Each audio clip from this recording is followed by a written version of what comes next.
go. Rich, this is an unofficial motion. I posted something on Facebook the other day, and Ron, you were included. Because they showed a picture of the annex to the German American Club that you guys worked so hard on for so long. It is the best thing I think I ever saw. Looks great. Doesn't that look fabulous? It's really sharp. Ron, it's a hand for you. You and Dennis, it was a long go, but look what you got out of that. Oh, it's beautiful. Who? I'm offended. Okay, let's carry on with the meeting today. We're back from break.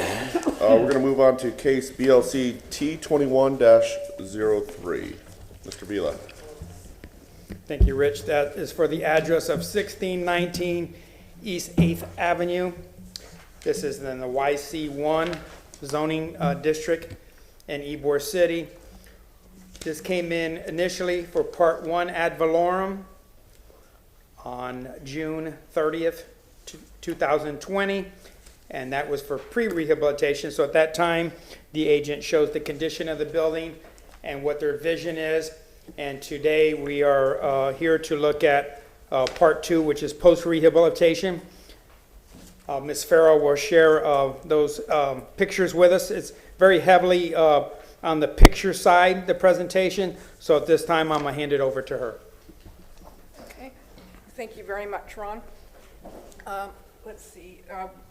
Going to start with the historic district map showing us where the project Can you please put your name on the, oh, and you have to be sworn in also. Oh, Yep. sorry. I apologize. And for anybody else in the chambers that is going to do a presentation later, if they could please stand up and raise their right hand to be sworn in.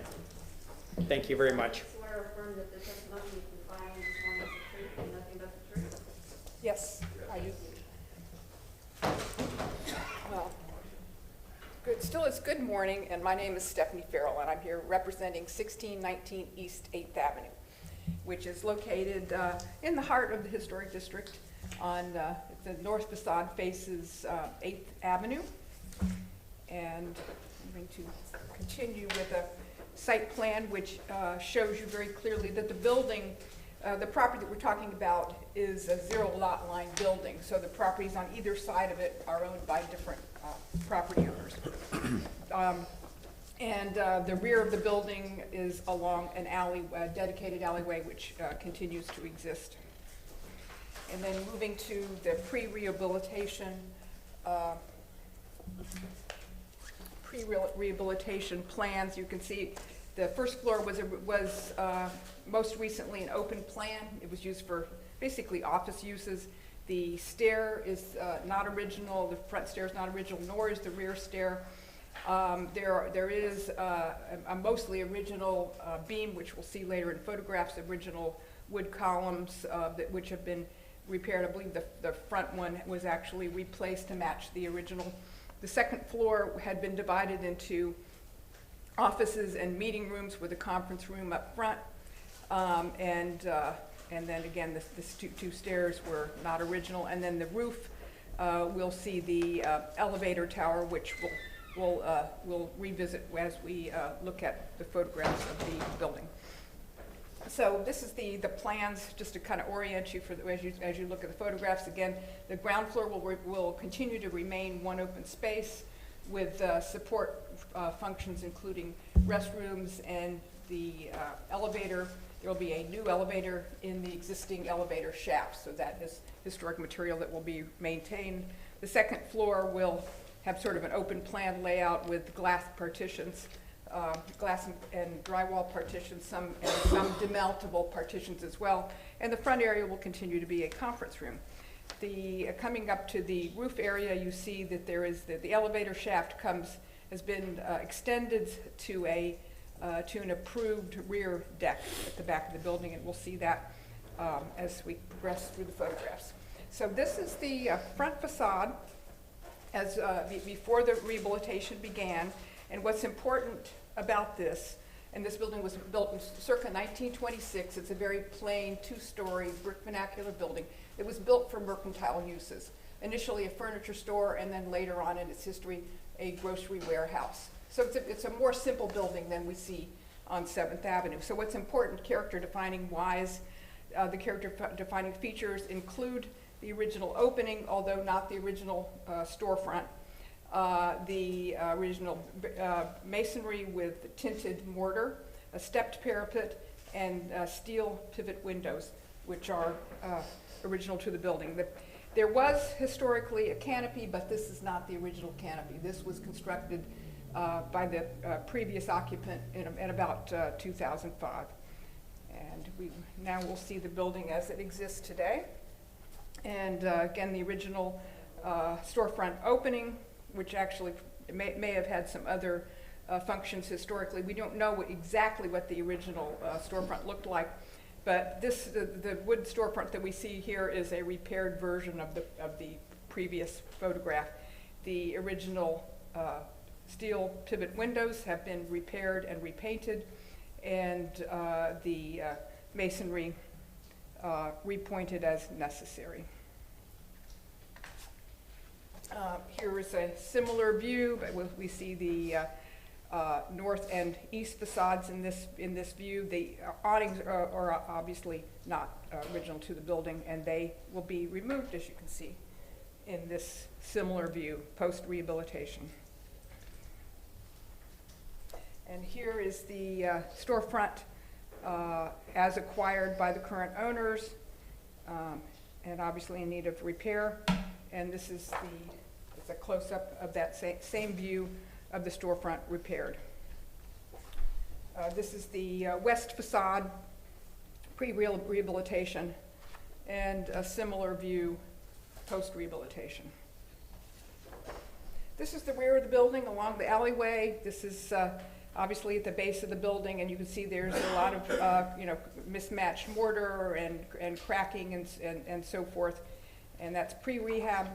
And this is that same view post-rehabilitation, repointing in evidence. This is the rear entry or exit to the alley pre-rehabilitation, and this is that same entryway, the original opening again revealed and the area repointed. This is the rear of the elevator tower pre-rehabilitation, and then this is the same view with the masonry repointed, and obviously continuing to use the tinted mortar. This is the east facade, and you can see a major crack in evidence pre-rehabilitation. And then this is that same wall with the crack repaired and selective repointing as needed. Here we are up on the roof looking north, mechanical equipment in evidence, pre-rehab. This is the same view with the new deck and railing, again looking north. And similar view, we're looking southwest towards the alley and the original elevator tower, and the similar view, the elevator tower extended and the deck, the new decking in the foreground. So moving to the interior.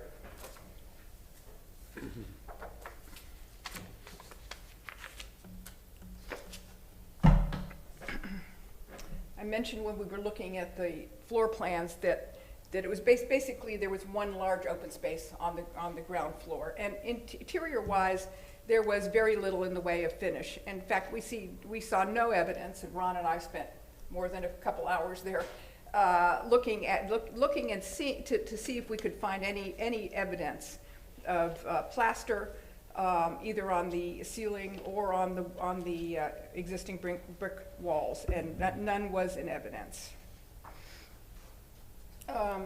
This is that same space today. So you can see it's a very handsome space. The masonry walls remain and have been repointed. The concrete floor has been patched and infilled as needed, but it remains concrete. And then you can see the exposed floor joists above, and a very subtle approach to the air conditioning system, and simple contemporary fixtures, light fixtures. There were, of course, no original light fixtures in the building when it was acquired. So here we are in that same space looking north towards the storefront.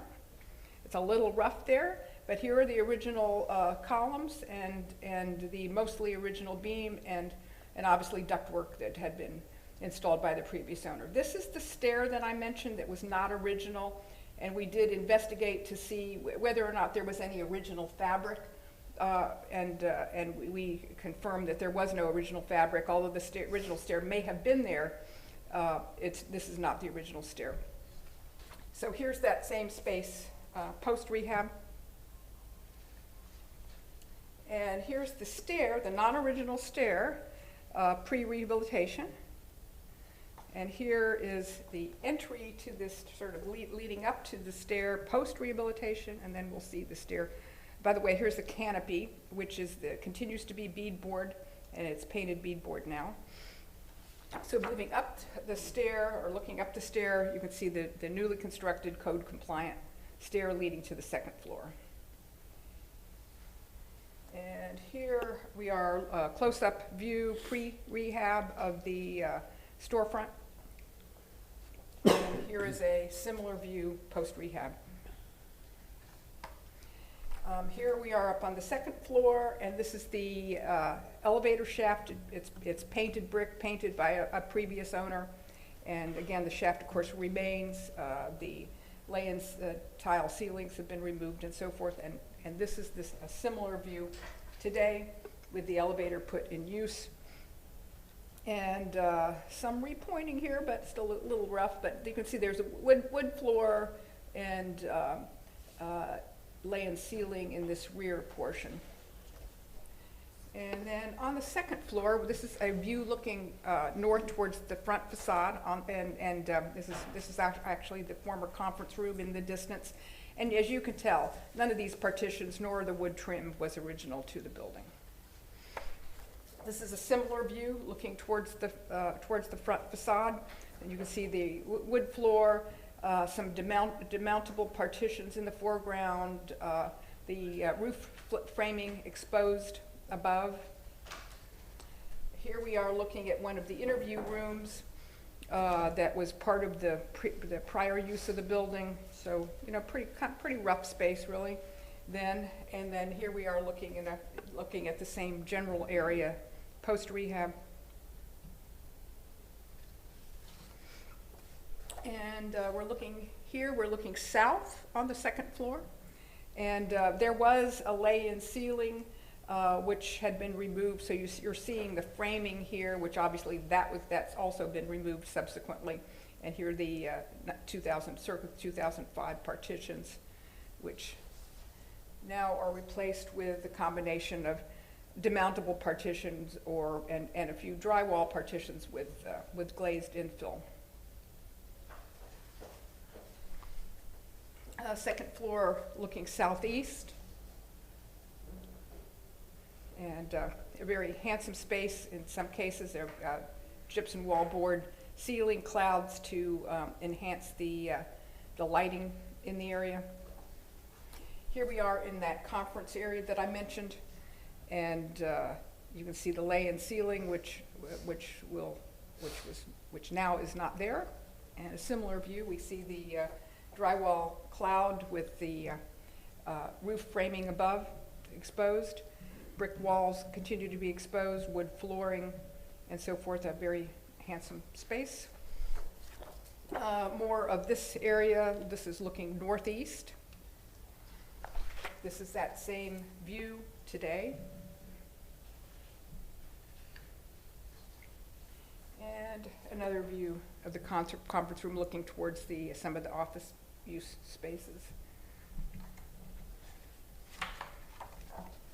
And this is that same view today. Very handsome, very functional, sort of subtle approach to renovating this very simple vernacular style building.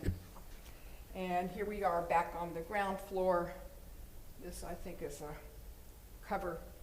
magazine cover photo of this beautiful space. And I'd be happy to answer any questions that you all might have. Okay, thank you, Ms. Pearl. Mr. Vila? Good afternoon, Commissioners. Ron Vila, staff with Historic Preservations. Staff's finding that this application is consistent with the Secretary of Interior for rehabilitation. The ad valorem process is a preservation tool that is used on certain buildings when the owners and their team wishes to take the building back. It's usually a more aggressive budgetary request to go back and treat the building with respect. Early on, staff's involved with the project. We meet out at the site numerous times to provide guidance with the Secretary of Interior standards. A lot of times there is some fabric that's left behind. Sometimes there's not a lot of fabric that's left behind. But through our forensic research, we look at the columns that are there, we look at the flooring, we look at the volume, some paint colors we get into, some just details on the walls, the ceilings, which are very important in recreating these buildings in a sensitive manner. So as I stated, this was not the easiest project to move forward, but it does meet the Secretary of Interior standards as presented. Thank you. Thank you, Mr. Vila. Is anyone here from the public would like to comment on this case? Seeing none, the commissioners will ask questions of the applicant, starting with Mr. Schiller. No questions, thank you. No questions. I don't have any questions, but I just wanted to say I remember when this came through the first time, so it looks very nice. Thank you. Just one quick question. The ground floor space is shown on this drawing. Yes. Is it just going to remain the sort of open plan? Yes. With some kind of systems, is, yeah. furniture or something? Yes, Okay. actually, sorry to cut you off there. It's a single use, so owner occupied building. Okay, thank you. I just have one question on the front facade, high up on the brick near the parapet. Yes. There looked like there's a change of materials of brick up there. Was there signage there at one point in time, or what happened up there? It looks like you guys repointed it, but didn't really change the use. Do you have any historical data on that? I don't see any. Here, let me just look at the before and after. Here's the before rehab image. There may have been a sign there, and if there was, I don't have any historic photographs of it. We actually did, as you might imagine, we did do a fair amount of research and looked hard for photographs of this building, but since it was not on 7th, there's not a lot, some of these very simple, more vernacular warehouse type buildings, there wasn't a lot of early photography, and this one just didn't happen to be photographed, at least not as we could find. And then of course here it is in the rehab, and I do see that ghosting that you're talking about, but I don't know what that might have been. Okay. Well, you just use typical repointing, Yes. selective repointing for that facade there. Yes, Okay. I did, yes, indeed. Matched the mortar as sort of a kind of a rosy pink mortar. It's kind of a pretty. Okay. One other question. Why did they split that beam in the front? Like when it comes through, just to grab the storefront? Well, that's a good question, but it was done by a previous owner. Yeah. So I really don't know. I mean, there is some evidence. If you look at the pre-rehab image again, if you look at the sidewalk, and you can see that that there was a depression only on this one side, which led me to speculate, without any further evidence, that there might have been an overhead rolling door here, since it was basically kind of warehouse type, grocery warehouse for sure, and furniture store. So I really, I really don't know, what this might have looked like before, but that's the only clue we have of any different facade. Thank you. Any other questions? Ms. Farrell, you have a few minutes for rebuttal or to summarize your comments, but you can take that if you'd like. I'm happy to be here and look forward to the next one. So Great. Thank you. Thank you. We're going to go ahead and close the public hearing. The commissioners will now discuss the case up here with any comments or discussion. No comments? No comment. No. No, I think this looks great, and it's very compliant with the Secretary of Interior standards. So it's nice to bring the building back to its original form, and excellent work on this project. Thank you. We'll entertain a motion here. Okay, we don't have any conditions, right? I can be pretty clean. That's what I'm gonna make a motion for the, I move to grant the certificate of appropriateness. Is that, oh, okay, I'm on the wrong, thank you. All right, move to approve the ad valorem tax exemption application part 2 for the plans presented at this public hearing in case number BLC T 21-03 for the property located at 1619 East 8th Avenue,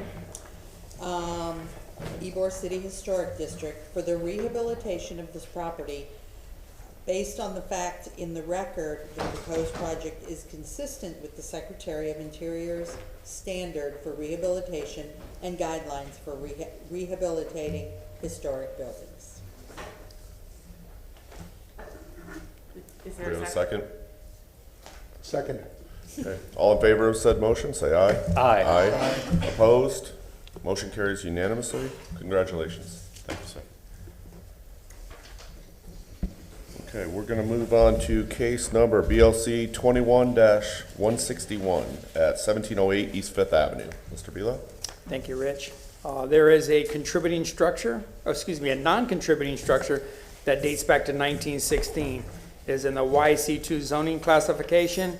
The request is for new construction, an accessory structure with some site improvements, and that is a one-story structure. Moving to the photo presentation. On the monitor, you see the illustration from 1929. The primary house is indicated in the yellow box, the green box that faces 15th Avenue. There is an alley. At that time, there was a partial alley that terminated at a couple properties to the east, and I'll show you how that alley has been elongated, and now it functions for this whole block. Michigan, which is now Columbus Drive, is to the north. You have 17th Street to the west, and you have 18th Street to the east.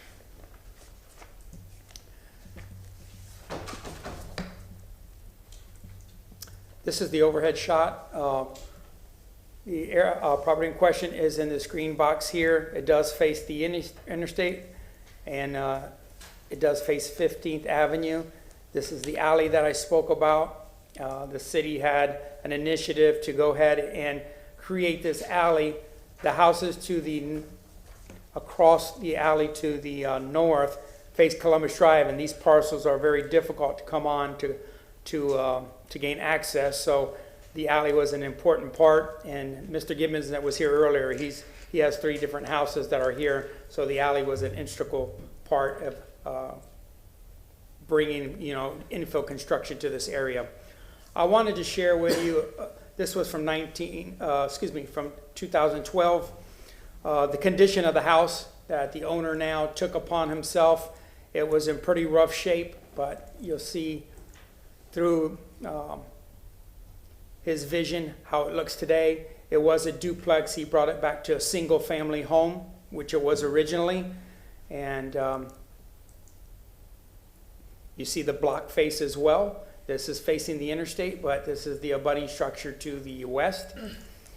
This is the abutting structure to the east. And as you continue, you see the series of contributing structures on that block. This is the view outside of his front porch. The street, this is 15th Avenue. Once again, this is looking to the west, and this is looking to the east. Moving around to the back, you have just these smaller windows that flank the rear door. You have some light fixtures here, and you see the hardware in the door that's on the rear elevation. Just looking from the alley. The other one was a little tighter shot. And then the condition of the alley that is traveled every day in both directions. This is some of the infill that I spoke about. This is across the alley to the north. So you see that the alley is just not, part of the grid. It's something that is used on a daily basis. So the introduction of the alley spurred on the development. That concludes the photo presentation, and I'll have the owner address the board at this time. My name is Austin Coates. I'm the owner of this property. I guess we could start with the site plan.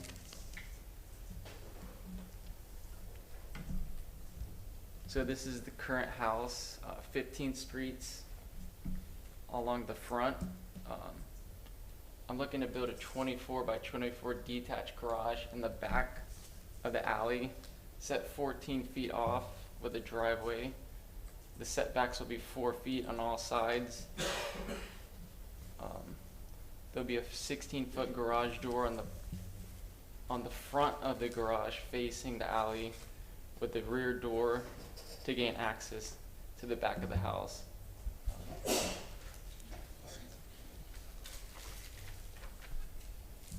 A front elevation is proposed to look like this. We'll have 5E crimp on the roof to match the existing structure, with a gable vent facing the alley side. The trim will match the existing house at 5 inches wide along the eave and the 4 corners. This is a picture of the existing house showing the siding and the trim with the soffits that's exposed. The garage will have the rafter tails exposed to match. It'll be painted yellow for the trim, blue for the paint, and brown for the trim, which can be seen here. The siding won't be hardy board. I'll keep it to match existing of the 6-inch novelty siding, wood, pine.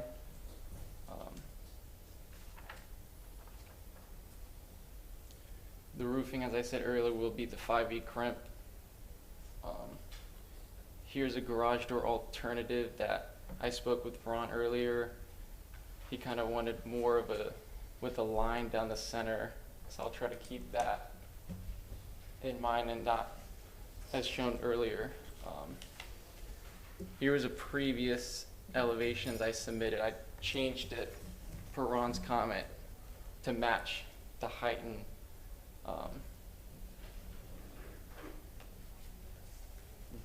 gable end. As you can see, there will be the rear door, 6 panel to match the existing door on the rear.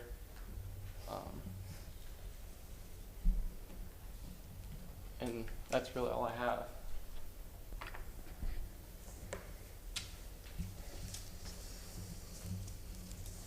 Okay, Mr. Vila? Thank you, Rich. Ron Vila, staff with Historic Preservation. Staff's finding that this application is consistent with the Ybor City Design Guidelines. In reviewing the request on page 3, I had some conditions. Austin went through the majority of the conditions through his presentation. I just wanted to touch upon a couple of more. The primary structure has a very steep pitch roof, and the goal of staff was for the accessory structure to be consistent with the pitch of the primary structure. In reviewing the garage door on the rear, at times there is a 2-car garage door that is provided, but they make some that have a heavier maul in the middle, so when the door is closed, it appears to be 2 separate doors, but functions as one. Sometimes there's difficulty if you put a structure maul there, then it's difficult to get into each space. So that's a way that we have found success with separating the doors, or to appear to be separated with that center maul.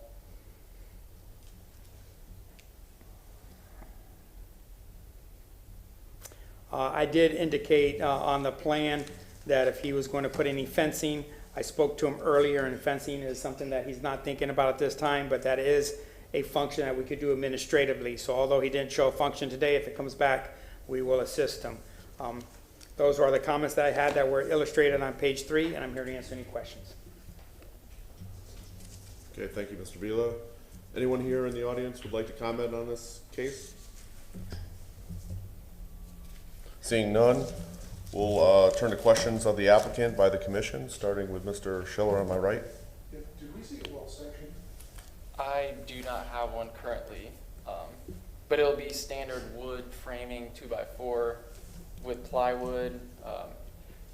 the vapor barrier, then 6-inch novelty wood siding. No comments at this point. No questions. I don't have any questions at this time. If you could put your site plan back up, please. Okay, so you are showing a scored concrete, or are those dimension lines? So these will be scored concrete. I think they'll be probably 4 or 5 feet on center, depending what looks appropriate when we pour it. Okay. And then you mentioned the door to the backyard and subsequent to the house matches the one that's in the back of the house now. Is that an original door though? Because that kind of multi-panel door isn't typically what we would see in a house of this period. So I'm just wondering. No, this is a door we put in. Okay. All right. It might be more appropriate to do a different kind of door, like a 2-panel door that you see within the district that's included in the design guidelines. Okay, I have a question for, it's kind of related to staff, but also the applicant. The house was built in 1916, the house that, I understand that you relocated there, it wasn't originally there, but it's a non-contributing structure, so the primary structure on that parcel is a non-contributing structure, even though it's from the period of significance? I'll touch upon that. Ron Velo with staff. When I started working with the city about 20 years ago, that block was very compromised, and that structure probably took the lead on being one of our worst examples of something that was not been cared for. So I think when they did the survey, although the structure was built within the period of significance, it lost some of its luster and its architectural charm, so it was non-contributing at that time. Internally with staff, we are talking about bringing that structure back to a contributing status so we don't lose that fabric. That structure was never relocated there, it was just always in a deteriorated state. So this young man, I've been working with him probably 4 or 5 years now, and little by little he brought the primary structure up. As these young professionals are moving back into the area, they need automobile storage, so this is more and more of some of the requests that we see. Okay, and there was a comment by staff also that the roof slope matches the existing of the primary structure. It doesn't appear that it's quite the same slope as the applicant. Are you going to make that match the primary structure? Yeah, I'll make it match, as Ron's previously stated. I think it's a 6 to 12 pitch, but I drew it as a 4 to 12. Okay, well you're going to match that.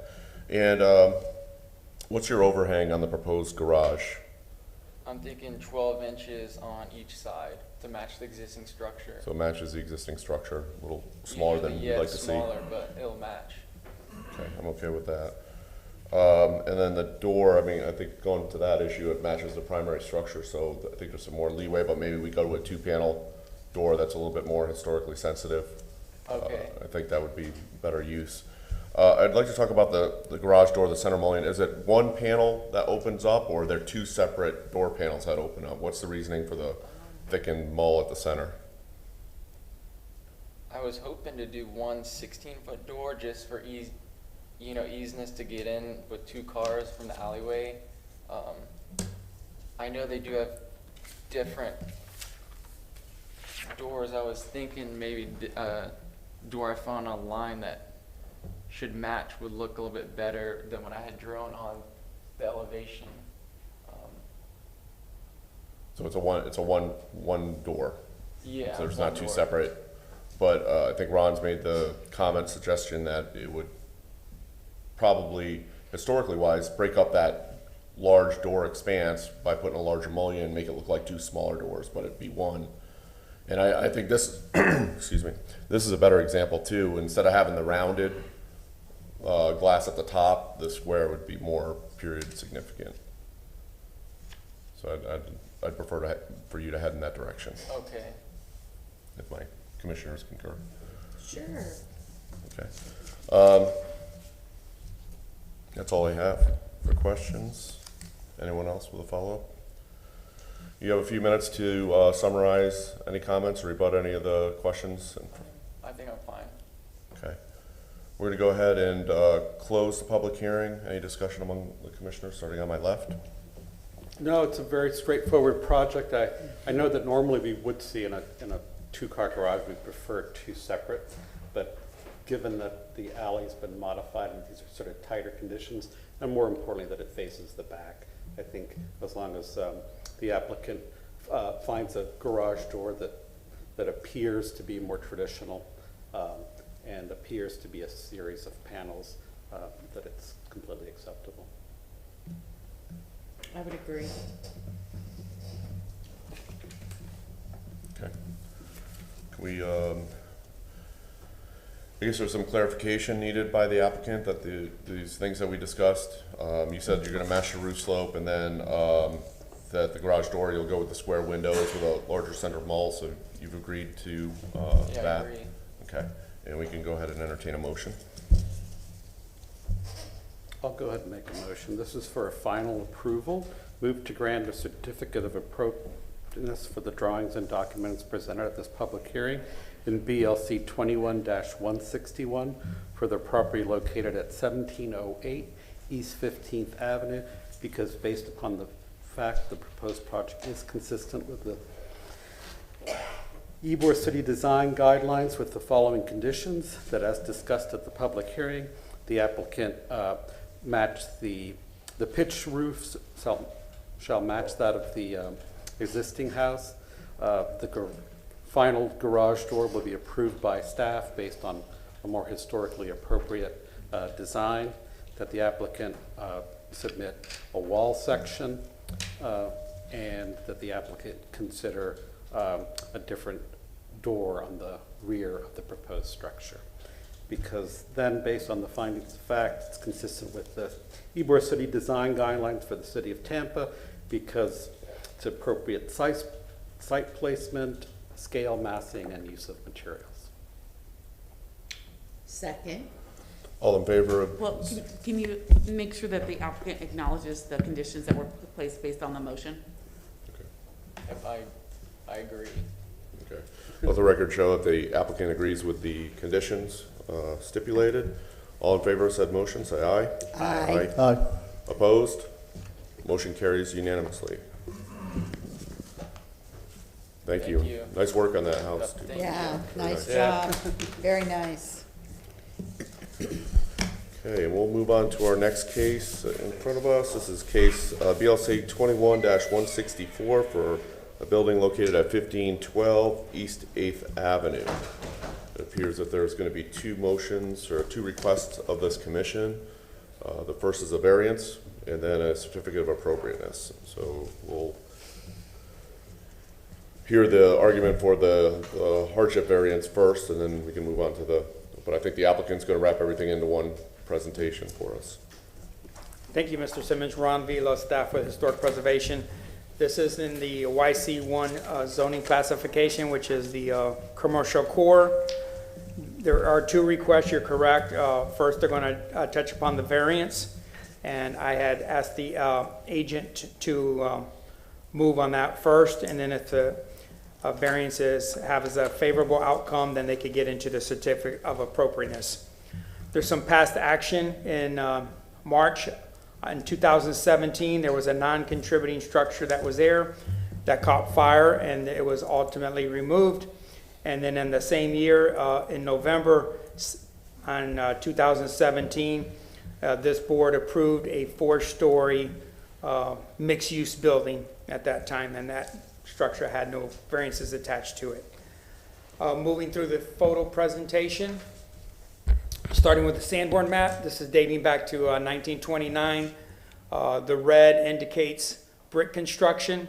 The blue, you see speckled through here, is concrete block, and then you see the yellow, which is frame construction.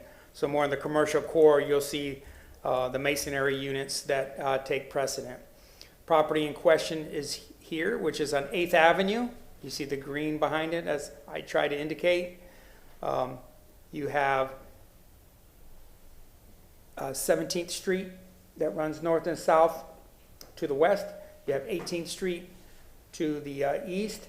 And at this time in 1929, the alley went the whole way from street to street from east to west. So this is looking from above, and you see some of the demolition that was taking place at that time. This is 8th Avenue, which also has the trolley tracks on it. And then you have 15th Street, and then 16th to the east.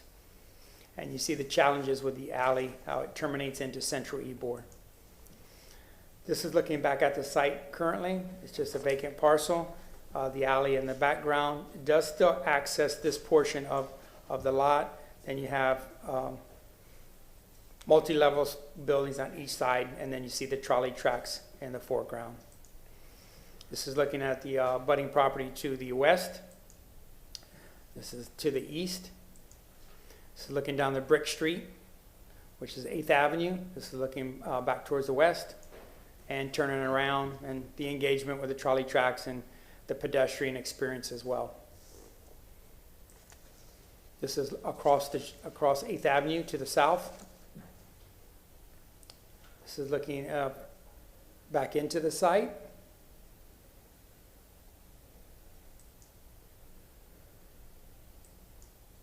And the termination of the alley. So the site is over here.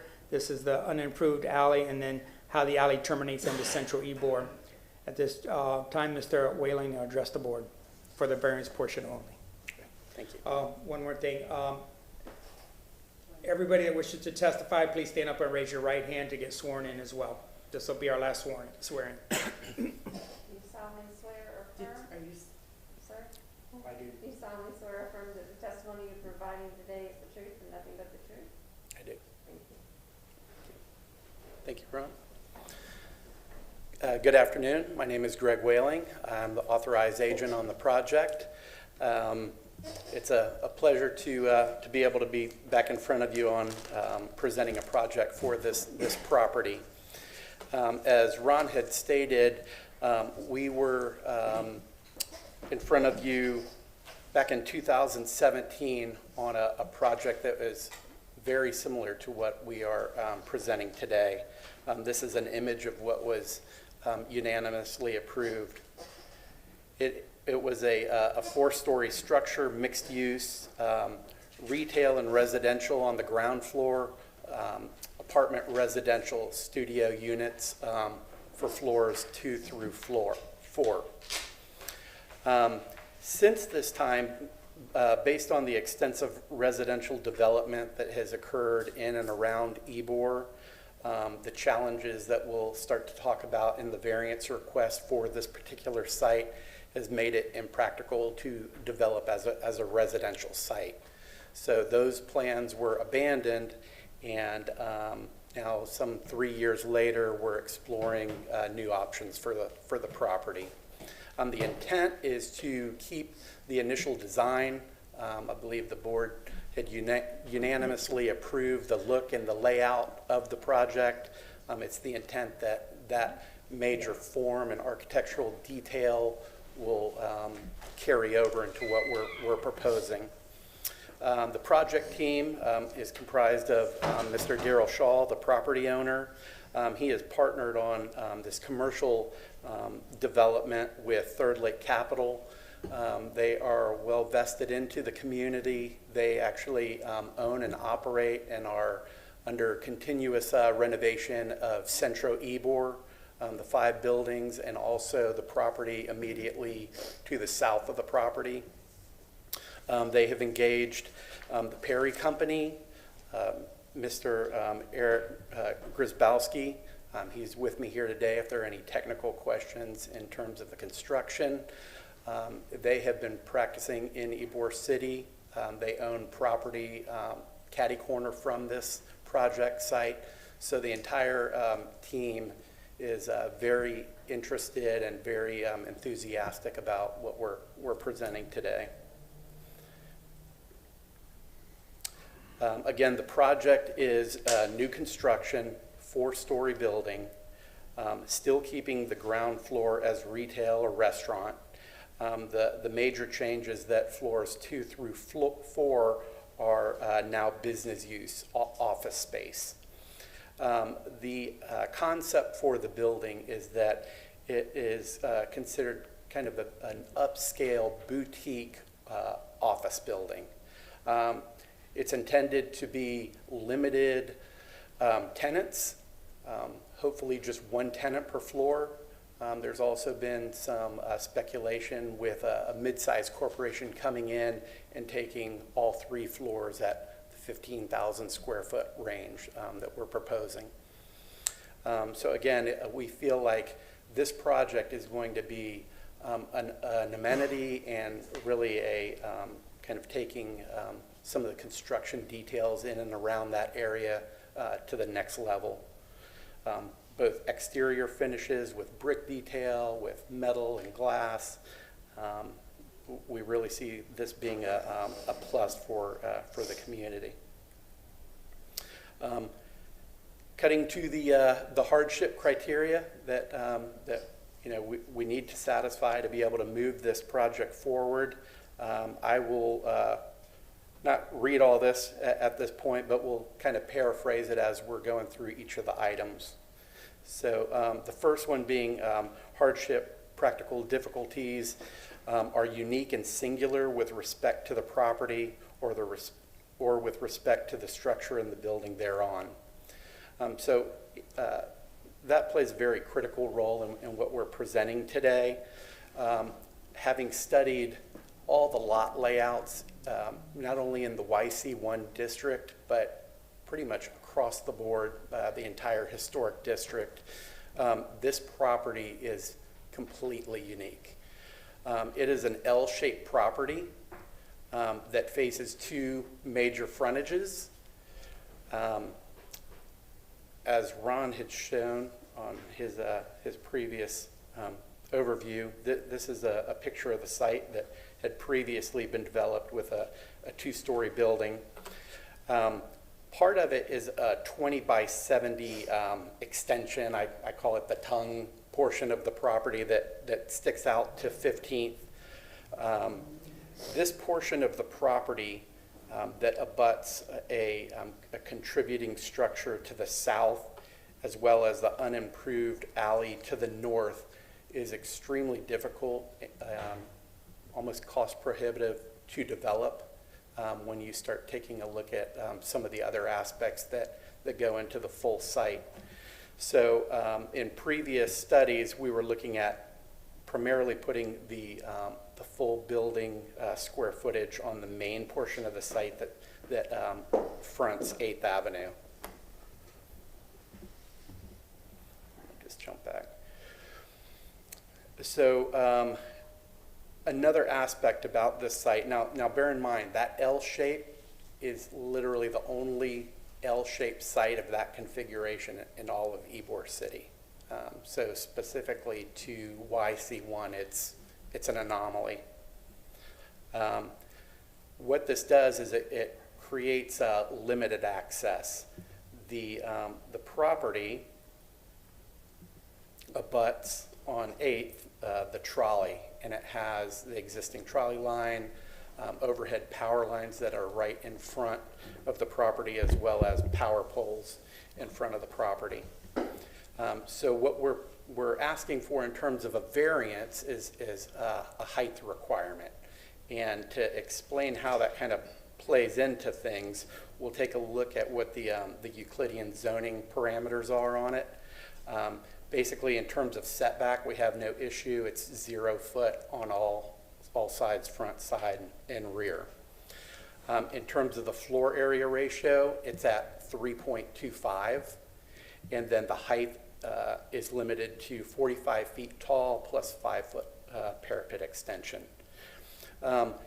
Just kind of a quick overview on floor area calculation. When you have 0 foot setbacks, that floor area calculation essentially is the number of floors you're building.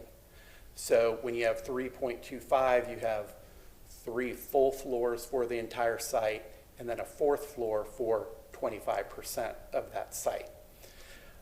In this instance, where we have this extension that we're kind of building our way out of the site through that 20 foot, we're reserving that as open space that would be courtyard space to be able to functionally be able to construct this project. In doing so, you're taking the square footage that would normally be 3 floors on that portion of the site and dedicating it to the remainder of the site, this 6,650 portion. So essentially what we're asking for is 4 full floors on that portion. I'm gonna hop over and show you some of the diagrams that we did. Again, this is kind of the traditional 3.25, 3 all the way across the full site for that 25%. This is the building massing that we're asking for with the 4 floors. Based on that height limitation, well, let me keep going here.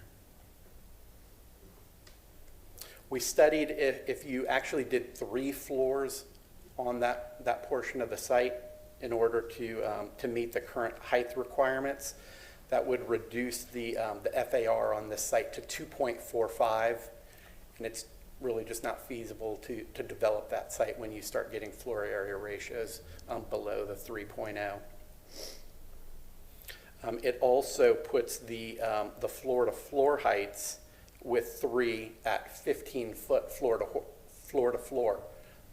We like that. That's more in range with what we think commercial construction would need to be on this site.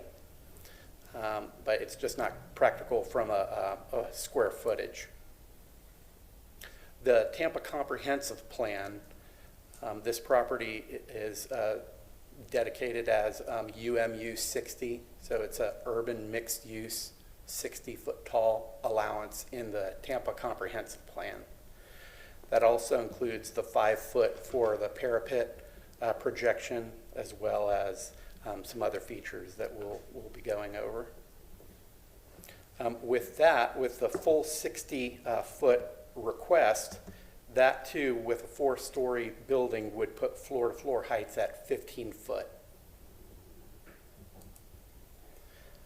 Other aspects and limitations for the site. On the south side, we're able to put extensive windows facing the 8th Avenue facade. However, as we abut the adjacent properties to the east and west, we're highly restricted to either no windows or using kind of a premium cost, expensive fire-rated glass on those sides.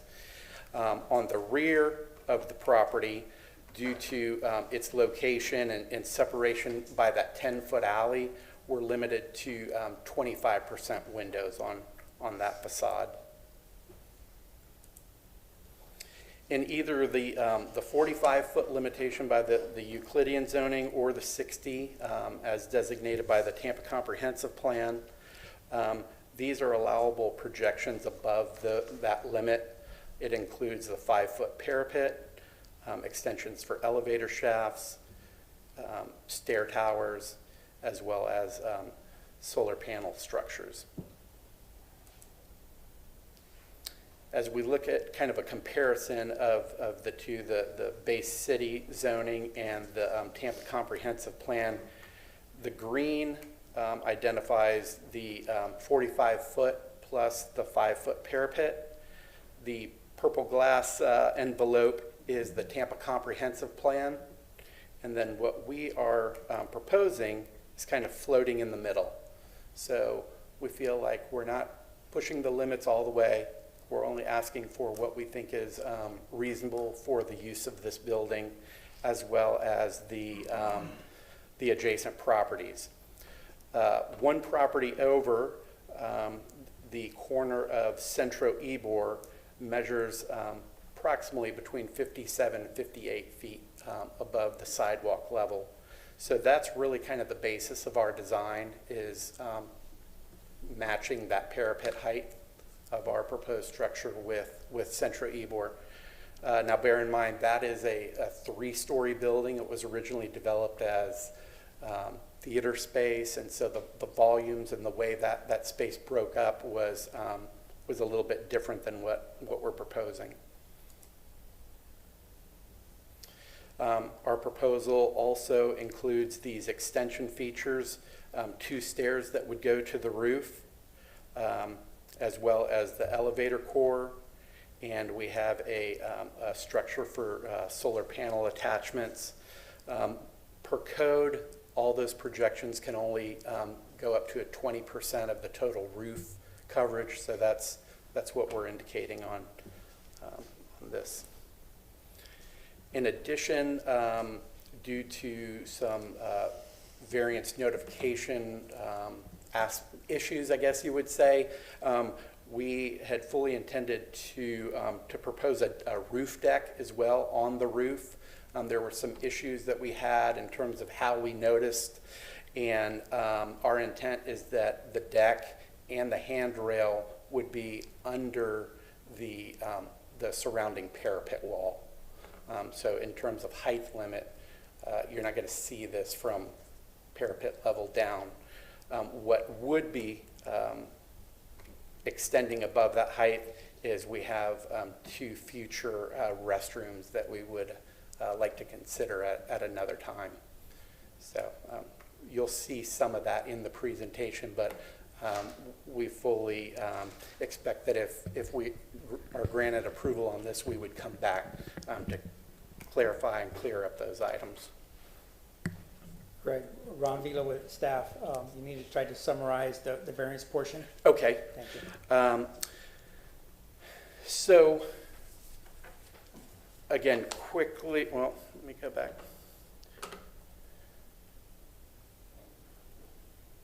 So in terms of the hardship, the property itself, I think, is obviously unique and singular. There's no other property that is in this configuration that has limitations by the trolley, that has no layout area around it, has a dead-end, unimproved alley behind it that will ultimately end up being part of any project that gets done on this site. These difficulties are not brought about by the owner or by this project. They're inherent to the site itself. In terms of this interfering with the injury or the health, safety, or welfare of others, we'll be speaking to this aspect upcoming, but as part of this, we plan on improving that alley. That alley right now is the secondary egress for 5 or 6 buildings, one of which is Centro Ybor. So you have the potential for, in an emergency, a lot of people exiting out through that space. So clearly the development of this project will enhance the health, safety, and welfare of those around. We feel it's in harmony with the Tampa Comprehensive Plan. We showed the kind of the bubble diagram of the massing and how we're asking for something that we feel is just scale appropriate with the neighborhood, matching the existing fabric of 8th Avenue. We're not maxing out at the 60 feet, but we do need more than the 45 base to be able to get this commercial building in. We feel that by completion of this project, it is doing substantial justice to the neighborhood. Again, the quality of this building that we're proposing in this area is going to be an enhancement to Ybor City. And then finally, that the project is consistent with design standards, compatible with the historic fabric. Again, moving forward, I have a number of drawings and details and 3D model to show that the details that we're proposing are in harmony with the surroundings, and I hope that you would look on this project favorably, and that we could go on to the next step of looking at those details after approval of this variance hardship. With that, I conclude. Mr. Vila, would you like to summarize staff? So at this time, he submitted the information into the record dealing with the variance of this. At this time, he showed some massing models, take that into consideration, as well the language as well, also The hardship criteria has been put in everybody's packet for you to follow along, or if you want to look at a little more information. Staff usually doesn't comment on variances, but if the variance is approved, we have one caveat there that he showed 4 stories that went up at the front facade on 8th Avenue, and maybe there could be some relaxation that the upper floor, the 4th floor, be recessed, so the overall massing at the street level doesn't seem to be as high as initially drawn. I'll be here to answer any questions. Okay, thank you.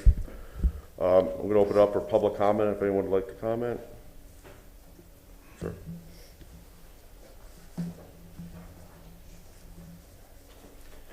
Hi, my name's Danny Alberti, and I own the property immediately adjacent to the east at 1516 8th Avenue.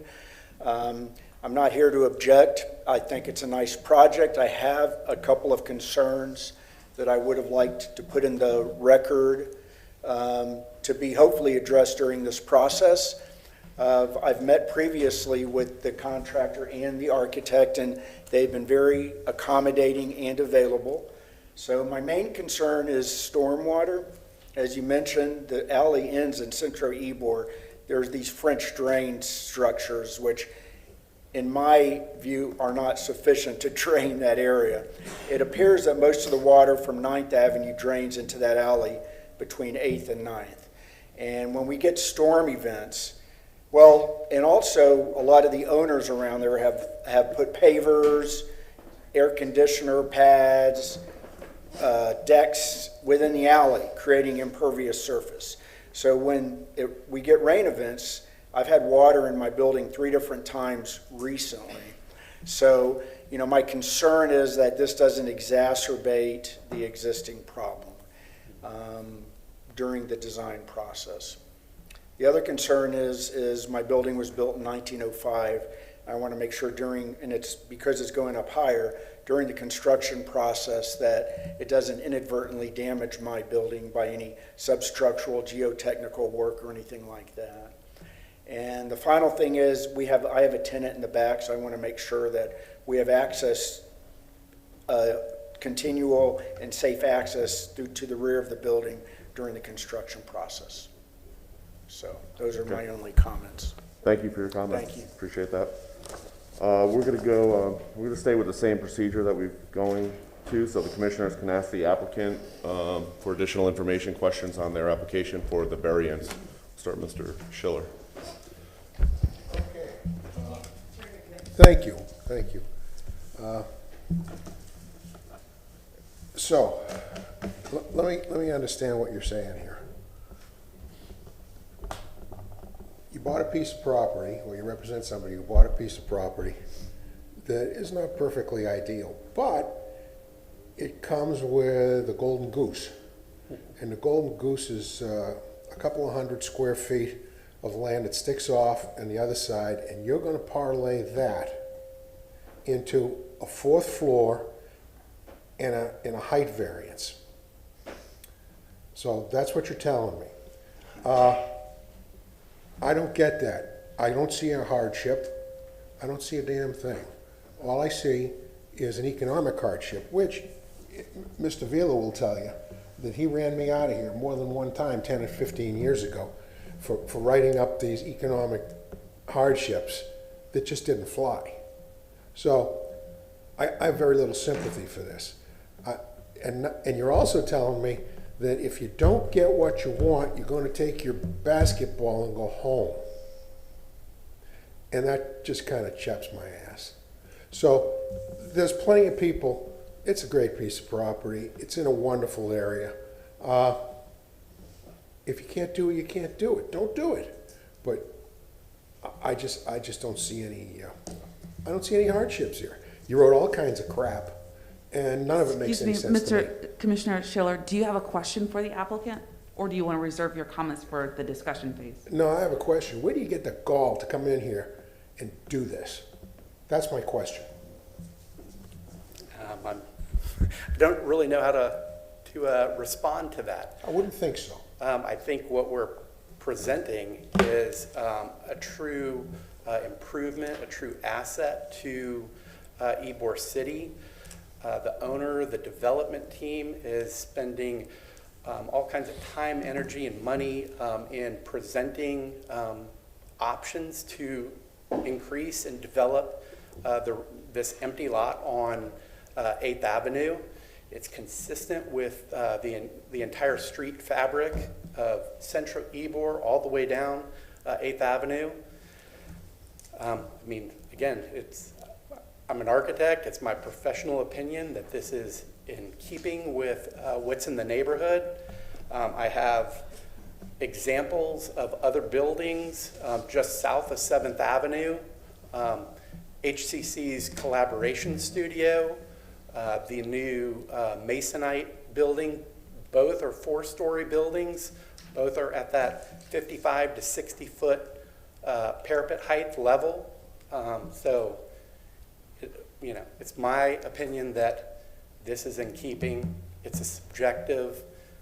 What's not subjective is that we're matching heights and patterns and development details within the neighborhood, within the district, specific to 8th Avenue. And so, Ron, is this project inconsistent with the Ybor City guidelines? It's inconsistent as presented with the underlying zoning classification. That's why it's in front of you for a variance height from 45 foot to 60 foot is what was advertised. Okay. That's all for me, thanks. Questions? Mr. Perez?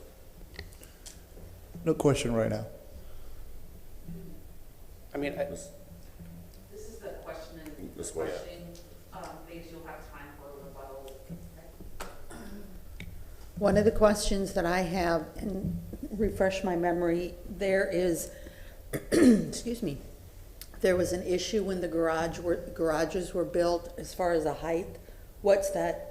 And it put us in jeopardy of our historical.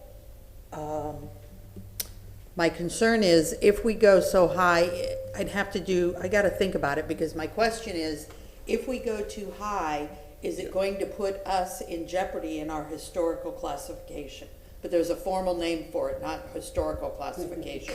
I can't think of what it is. Kamaria Pettis-Malcolm from the City Attorney's Office. So, Commissioner Welch, what's important during your discussion is whether or not the applicant has presented, Hardship. The hardship, and that's your criteria that the board has to consider at this moment, is whether or not the applicant has met the hardship criteria for the variance request. Okay. One question. I thought it was a very thorough presentation. Can you please turn your microphone on, please? Yes, sorry about that. Very thorough presentation, very clear what you're requesting. I just want to make sure I heard you correctly, because typically for a variance, when they come before us, we try to give what you're actually asking for, what you're actually going to build to. And it says you're going from 45 to 60 with 5 feet for parapet roof, but I heard that your building is going to end at 52. Is that correct? correct. So maybe this is a question for staff, but wouldn't we want, if we're going to consider the variance, wouldn't we want to be in a situation where we're considering the minimum to make the project viable? When this project, Ron Vila, staff for historic preservation, when this project came in, at the time that he needed to advertise, they advertised from 45, which he's allowed to in the YC1 zoning classification, to 60. Since then, we've been in discussion, and he's trying to cut out some of the height to the overall massing for the structure. Having said that, there are some appendages on his roof that I still think are outstanding. I spoke with land development, and he has some amenities up there. You can have some overruns for your stairs and your elevator. He has additional structures that are up there, and he might bring those at a later date. But I would keep this discussion to what was advertised, what he's entitled to, what he's advertised for, and to look at the unique and singular portion of this parcel, and he has to put substantial and competent evidence into the record to meet that criteria for the board to review to see if extra height should be granted at this particular site. We always see, you know, somebody says, well, there's a building down the street and this one here. We don't know what the hardships went into that variance and why that was approved or denied, but this presentation should be focused on the parcel on 8th Avenue. Okay. With looking at 60 feet as advertised. Or less if he wants to put that additional information, if he could cut out some of the height, that's fine. Okay. But with the documentation, the verbal documentation that was provided and the written documentation that is submitted into the record, that's where you should put your energy. Okay, thank you. I have a couple questions. So I see photovoltaics up on the roof. What size is that system? And how much of the building is powered by that? We really see that kind of being an amenity to the office space. So it would probably power something like a Tesla Powerwall system that would be in lieu of like the need for a generator. So let's say a tenant came in and had a server system or something like that that needed to operate, and on off hours, they could operate off that, that Powerwall system for a day or two, you know, in storm events. Okay. Item number 3 on your hardship criteria for the variance, it says, the variance, if granted, will not substantially interfere with the injure health, safety, or welfare of those of the property be affected by the allowance of the variance. So you're adding another floor. You want a variance to add a floor. Wouldn't that increase capacity of the number of occupants in that building? So the variance request is not about adding the 4th floor. It's about the height. So in other words, we could build 4 floors here. They would just be 11-foot 2 floor-to-floor heights, right? So not great. In fact, probably not doable for Class A commercial construction. Again, it was fine when we were presenting as a residential development. We could make those numbers work. For commercial, it's just not going to work. So that's why the 4th floor is being requested. But in terms of the health, safety, and welfare, we really see the aspect that improving that alley, improving the storm drainage, it's unimproved. It's you can't walk back there. It's hills and potholes, and there's bushes and AC units in it. We're working with solid waste to be able to recess all of our trash containers within the building or within a recessed portion of the courtyard wall.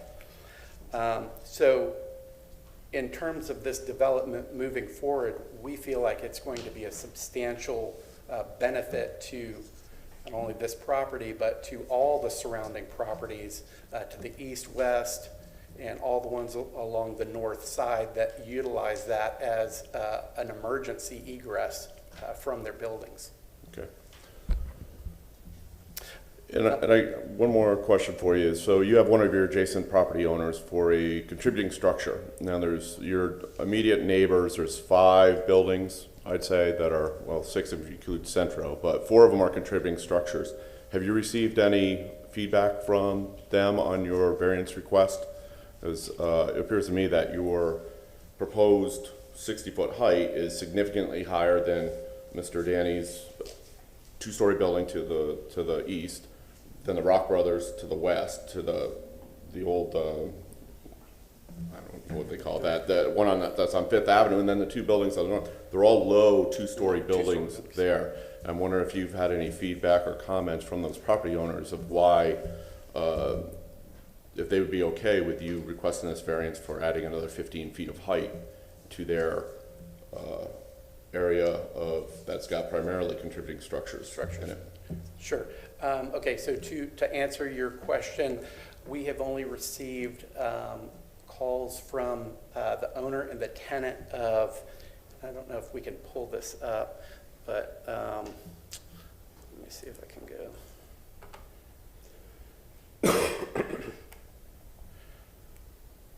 We received calls from this building owner and the tenant it's currently a restaurant, a cereal bar. They were questioning how we were handling solid waste removal. Other than that, to my knowledge, they were fine with the development. Also to clarify, we noticed at the 60-foot just to be able to accommodate the unknowns of what we were asking for.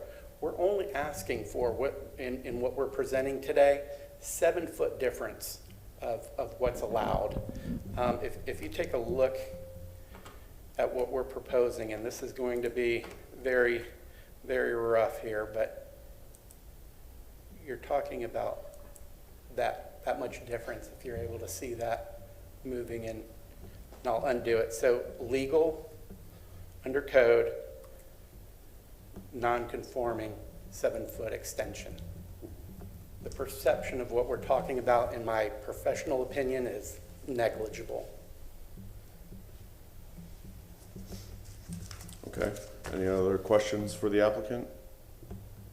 We're gonna go ahead and you have a few minutes. You want to summarize your position, your project, any rebuttal to the questions that were asked? I mean, we have so much information. It's, an hour's worth of details of looking through maps to find similar samples of properties like this. In YC1, where you have frontage on 8th Avenue or 7th Avenue, you usually have large lots behind it. You usually have some access, whether it's no trolley directly in front of the property. All the properties that line the trolley are either fully developed or they're substantial blocks that have layout area around them. They're not this one isolated infill project that's L-shaped that you have to build your way out of a 20-foot section of the site to take advantage of just the base floor area ratio of the 3.25. We're not asking for more floors because the floors by right can be built.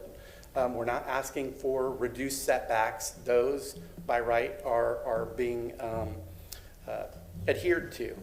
We're simply asking for the fact that for commercial space where you need a little bit of flexibility in there to be able to reposition walls and room layouts, that the floor-to-floor heights would be 12'8", which is what we're asking for. If you were building this building in any other non-historic district, non-governed by height, you'd be building it easily 14-foot floor-to-floor to be able to accommodate mechanical plumbing systems in a building like this. So we have pared it down to 12'8" floor-to-floor for those heights. We feel that's pretty much the bare minimum to make this an attractive, leasable Class A space. And it happens to be that at that 12'8", it is exactly consistent with the 75% building of Centro Ybor that makes up the rest of that block. And so, with that, I conclude, but I have lots of information showing. By the way, let me just pull one more thing up because you had a question in regards to some of the other buildings in referencing the parking garage and its extensions on my screen, if you're able to see that. Yeah. So you see the two buildings that I was referencing in the background, both 4-story office buildings. HCC Collaboration Studio here. The Masonite 4-story new office building here. You see the parking garage. I think this is one of the ones you're referencing, and it has these kind of cupolas that come up above it. 55 feet is just about where these windows are below the clock tower.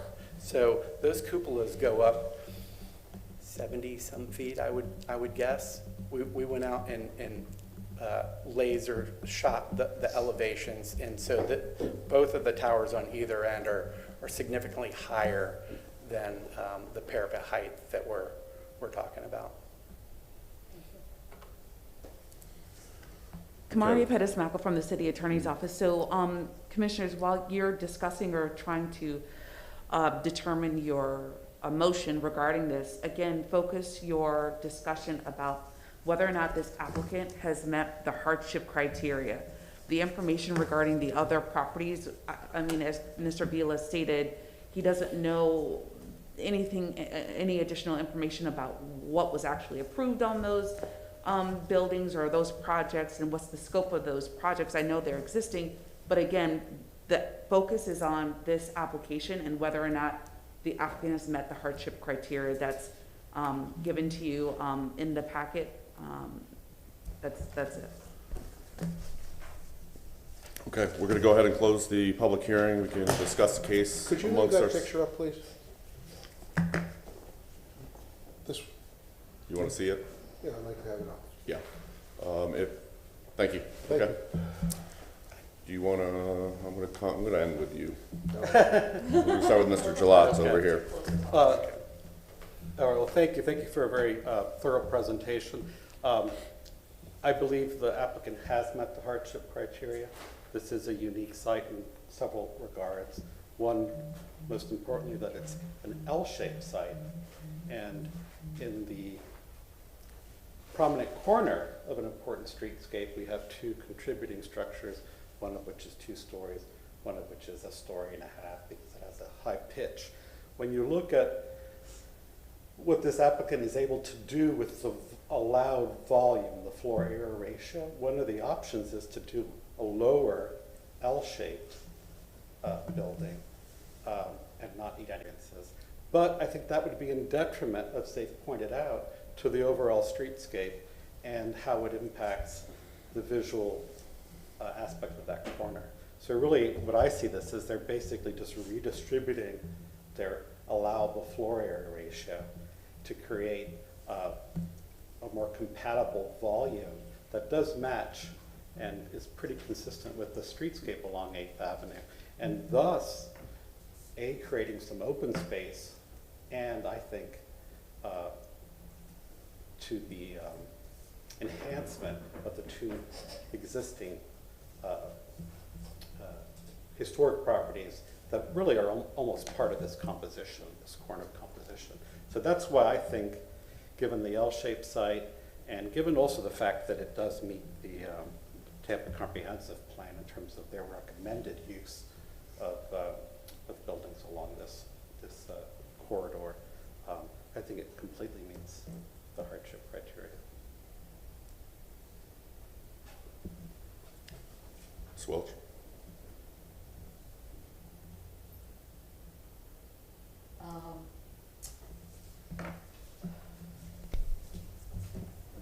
I understand what you're saying, and I couldn't find the thing in my packet that indicated what the rules are for it. The question that I have, and I don't know where to get the answer, is I understand what we have to think about is, has he met the criteria for the hardship? So if the answer is yes, he's met the criteria for the hardship.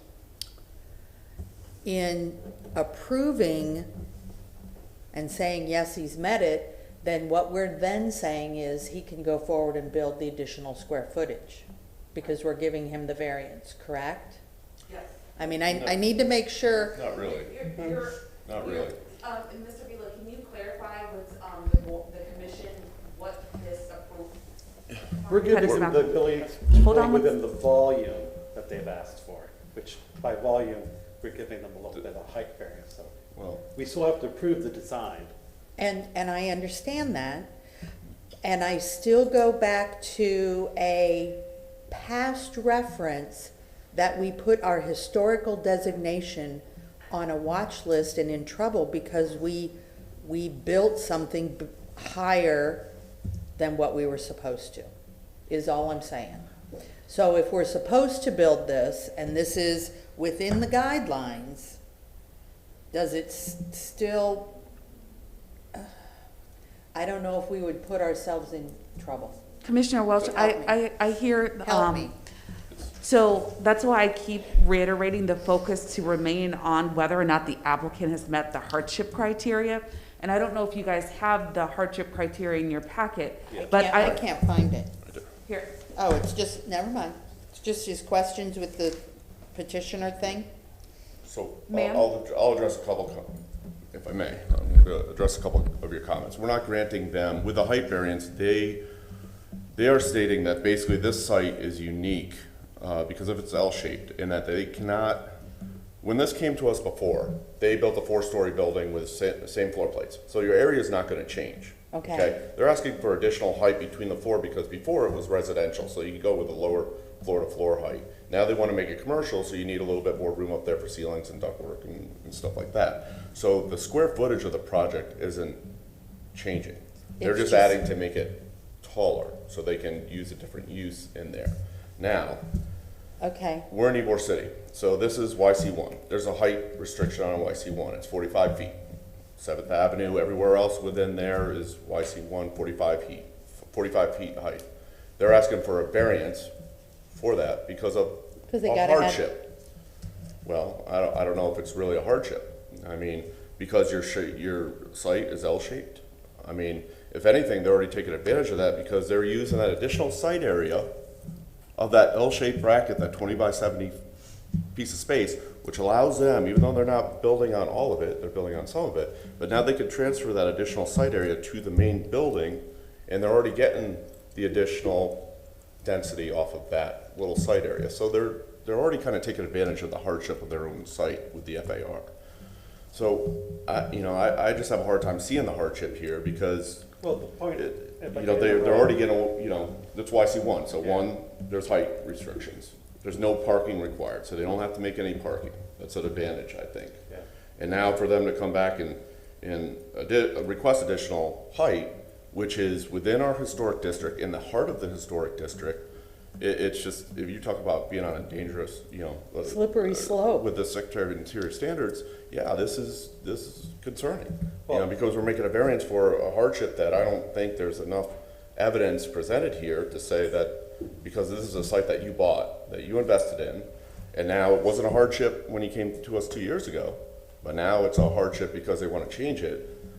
I don't know if that's enough gumption for a hardship here. if I could ask for him to put up the slide that shows how you could build the allowable floor area around in the L shape, because I think that's a really, look at what we would be looking at. It's, which one is it that has, that? So this is, Yeah. is this up? If you were to insert the two historic buildings in the part of the corner, I think that's not a situation we would be wanting to approve. The distribution of the allowable floor area ratio would create a building that I think would be incompatible with the streetscape. So, I mean, I'm just making my argument that I feel they've met the hardship. Mr. Vila, can you confirm that what is displayed on the monitor, would that request require a variance? My understanding is that, I can't ask a question, but my understanding is that the slide I'm referring to, which distributes the massing along the L-shaped site, wouldn't require a variance. That's what's allowed. Ron Vila, staff with Historic Preservation, and the massing model shown on the monitor, this is a situation that would remove all variances from the request. Right. So the way I'm reading their hardship is that this is not as desirable a way to build out this site. So because we're a Historic Preservation Board and because they have the option to bring their variance request, I think we need to look at really this part of the block and see what is the best way to create the massing on this block. Please go back. Well, this is fine. So, but you're looking at, the precedent that they're, this with the proposed with the height variance, they're looking to align with Central Ybor, which is a non-contributing structure. Look at all these other contributing structures in that area. All of them that's contributing. This building is the only one that's not, but yet that building would tower above all those others. And there's no variance for the other buildings that they referenced, there were no variance requests for those. So what you're saying is it stands out like a sore thumb? Yes. You know, I mean, the applicant has brought, Mr.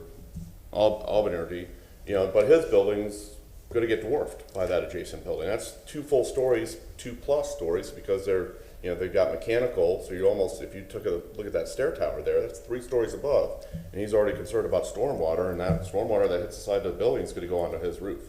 So, you know, it's kinda, you're building more density there to add more issues with the stormwater off the sidewall runoff, but it doesn't really matter with stormwater because the roof area is still a roof area, no matter how tall you go. So I have a hard time understanding there's a hardship here. I also think it sets a dangerous precedent for the district with height limits. These height limits have been in place for a long time.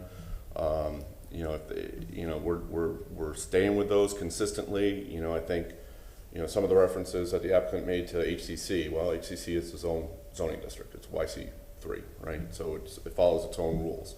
And even like HCC, you know, think about the history. They went forward with a 4-story building at one point in time before they got back with the barrio, and they made them chop off the top story because it was too high. So I think this is an issue that's going to start coming before us now, especially with some of the development that we're seeing on the south side. And, you know, I think that's its own animal. I know it's probably the same owner here, but I think the height limits are in place for a certain reason, and we need to maintain the integrity of the district with these height limits that have been established. If there's a variance, I mean, a certain hardship criteria, man-made objects or certain objects that can't be relocated or moved, I don't think changing the use of a building is really a hardship criteria that needs to be evaluated by this board. Hardship. Economics, yeah. Is that a hardship? No, You know? wasn't when I applied. Maybe a burden, right? So, but I think the commissioner, you know, we need to evaluate. The only way that we can grant a variance for a height increase is if there's a demonstrated hardship, and if they meet.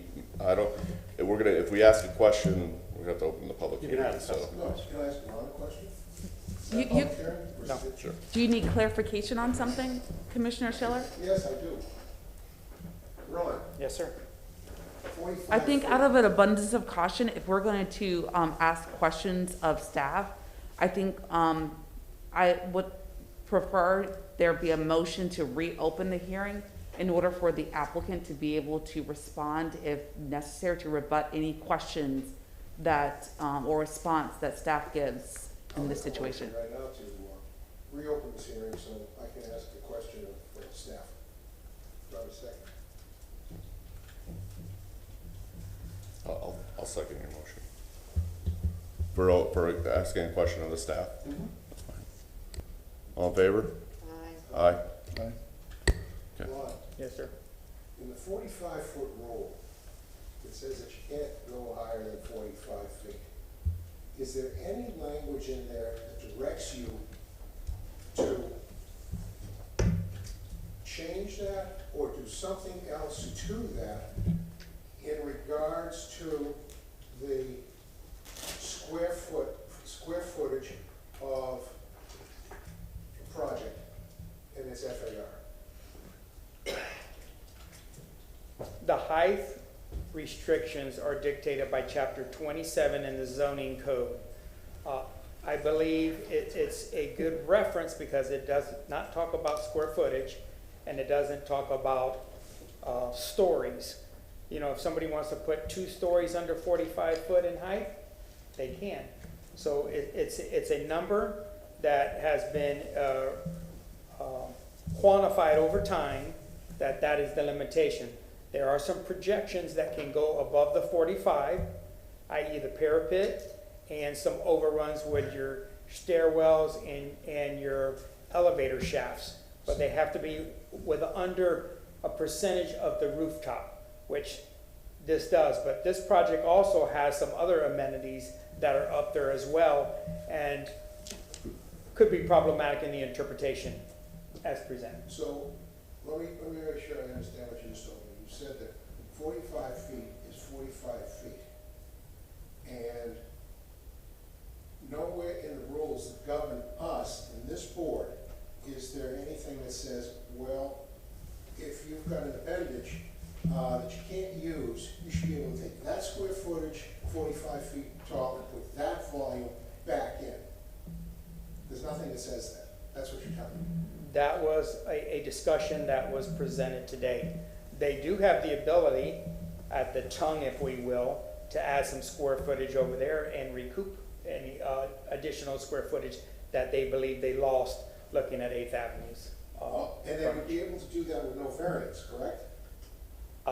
That's up to them how they want to design it, but they can displace some of the height and put it on 15th Street, that's correct. Okay, so this hardship is a straw man. Yeah, I'm not going to go there. The hardship has been presented into the record, and it should be discussed at the hearing. Thank you. And can you just give the applicant just Yep. the ability to respond just to what was asked of the staff member, please? Mr. Welling, you can address just Mr. Schiller's question and Ron's response. Well, going back to the whole understanding of how you calculate floor area ratio, it has nothing to do with number of stories. Okay, so when you take the full area of the site and you multiply that times 3.25, you get an allowable square footage that can be developed on the site. As long as I don't go above 45 feet, if the design guidelines allow, I could do a 6-story building there. It'd just be really squatty, right? Correct. So what we did is we studied a number of different proportions. Pulled up on the screen right now, we showed kind of a very traditional approach. Take 3 floors, put it across the entire site, and then add 25% of the 4th floor somewhere on the property. It could be 4 right up against this this facade here. It could be 4 right up against this facade. That's a design aspect, not floor area ratio. All we're asking for today is a height variance. The image that we showed on the intro, sorry, I'm trying to.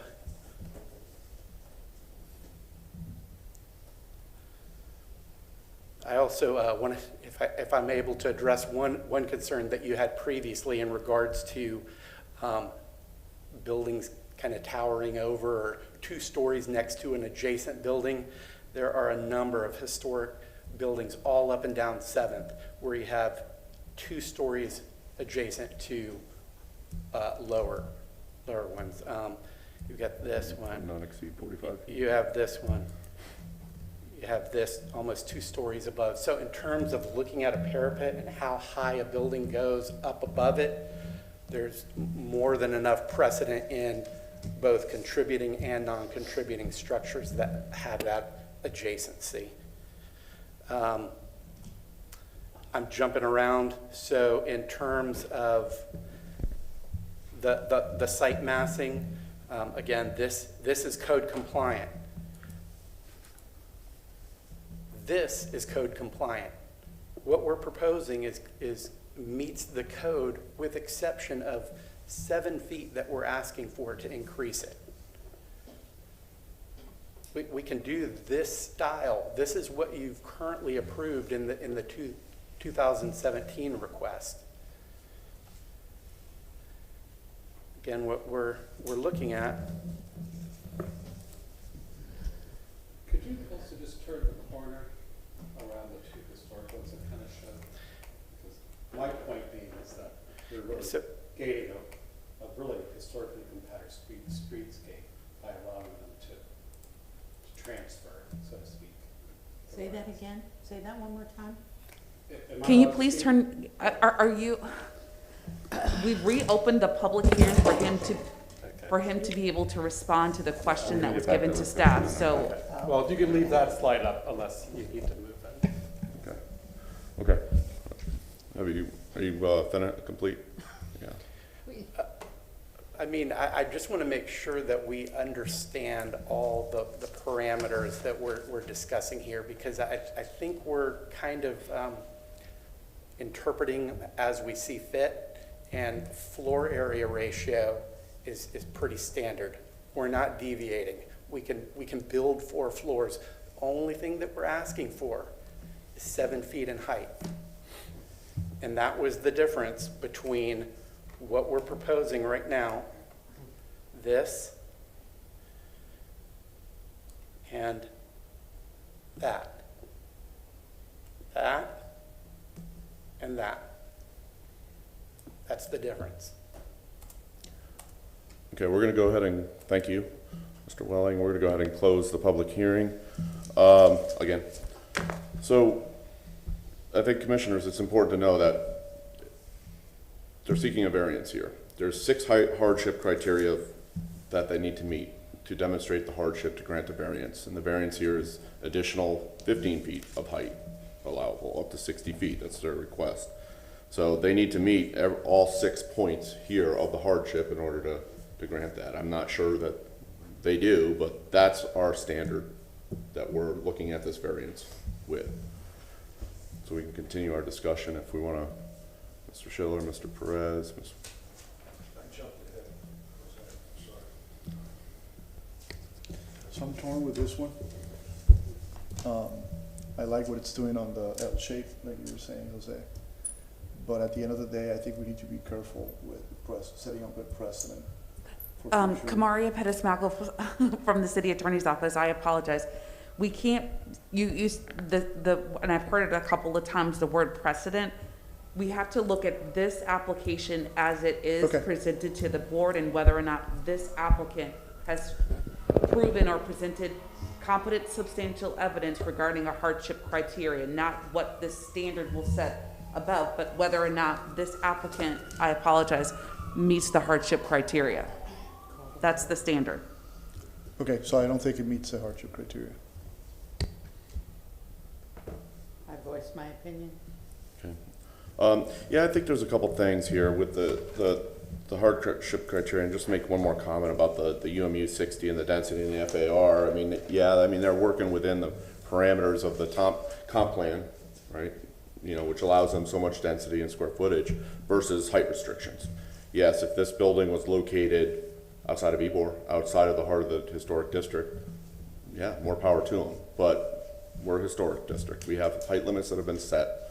The 45-foot height limit is on 7th Avenue. It's all set by the historic president of the Cuban Club, the social clubs, and the other large buildings. I think Centro Ybor is an exception, you know, as a large-scale project. But I have a hard time, as I stated before, realizing that an L-shaped lot creates a hardship criteria to allow for additional height to build something that's not going to be consistent with the historic standards, with the national or local historic standards of Ybor City. So, sure.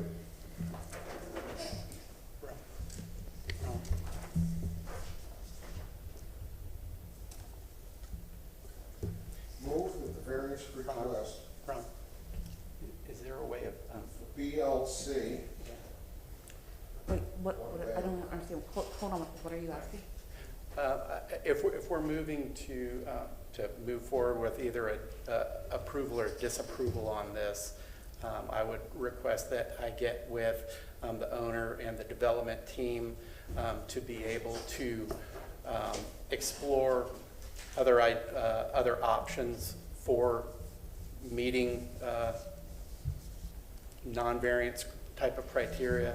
You're asking for a continuance. And so we would ask for a continuance if that seems to be the general consensus of where we're moving. They can't tell you what they're going to vote, but you have to decide if you're going to ask for continuance. They can't tell you right now how they're going to vote. Okay. I mean, I would need to defer with the development team, and so I think it's my professional obligation to meet with ownership and find out how they'd like to proceed with this. So on the record, you're asking for continuation? Yes. Okay. And our next public hearing is September 28th. Yes. Is that acceptable? I think The applicant has requested a continuance to the next month's meeting to continue the variance and hardship request. So we can. Well, the whole project, the variance and the CA. Right, Yep. because one leads One- to the other. exactly. Both, Right. yeah. Yeah, well, we've discussed this project for a good, I don't know, 45 minutes. Yeah. And if there's, appears to be no support for any kind of variance, it's not dependent on a. That's not, Well, that's not the applicant has the right, He has the right to to continue. either go for an up or down vote, or before we get to that point, they can request a continuance to get their ducks in a row. So we give them that opportunity. They requested a continuance, so this commission will entertain a motion for a continuance at this time. And it's gonna be, and you're accepting the September 28th? I just want to make sure that we've presented the information accurately, and there were questions and concerns that the board members had. You don't have, I understand, you don't have to It's- explain. I what- just want to make sure that I understand, like, for instance, But- putting a historic district in jeopardy because of a height. I need to understand more No. information about that. So that's So- why. That's not, no. We have a motion? Second. No, No. he needs a I'm motion. sorry. I thought you made them, I thought you I were can't, made. I can't. I make a motion for the continuance of, is there instructions on this? I make a motion, that we continue BLC 21-164 to at 1512 East 8th Avenue to our next meeting of September 28th, 2021, At 9 AM? at 9 a.m. Do we have a second? Second. All in favor, say aye. Aye. Opposed? Motion carries. The project is continued to September 28th, 2021 at 9 a.m. Don't mess this 9 up. a.m. Seeing no other business before us, we will adjourn. Thank you all for your time today. Thanks for lunch. Yes, thank you. Thank for you again, lunch. Eric.